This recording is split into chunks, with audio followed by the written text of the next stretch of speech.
میدان بدر کے اندر سراقہ بن مالک کی صورت میں شیطان آیا تھا، اللہ نے اس کا ذکر قرآن کریم کے اندر بھی کیا، آ کر کہنے لگا کہ تم چلو، آج مسلمانوں میں سے کوئی بھی تمہیں شکست نہیں دے سکتا۔ اب ان کو کافروں کو وہ تھپکیاں دے رہا تھا اور آگے آگے کر رہا تھا کہ جلدی کرو، لڑو لڑو، لیکن قرآن کریم کے اندر اللہ تبارک و تعالی نے اس کا سارا پس منظر بیان فرمایا کہ فلما ترات الفئتان نکص علی عقبیہ وقال انی بریء منکم انی اری ما لا ترون انی اخاف اللہ۔ جب مسلمانوں میں سے صحابہ آئے نا کافروں کے مقابلے میں اور اس نے کافروں کی پھینٹی لگتی ہوئی دیکھی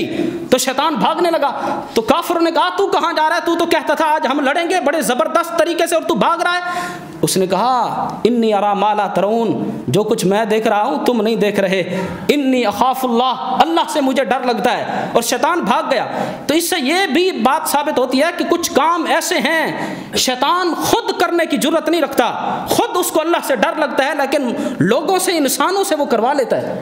اس نے کافروں سے وہ کام کروا لیا جو خود کرنے کی طاقت نہیں رکھتا تھا، کافروں کو آگے کر کر کے ان کے دلوں میں وسوسے ڈال ڈال کر اور ان کو تھپکیاں دے دے کر ان سے وہ کام شیطان نے کروایا جو خود نہیں کر سکتا تھا۔ تو میدان بدر کے اندر شیطان بھی آیا اور اس کا یہ حال ہوا۔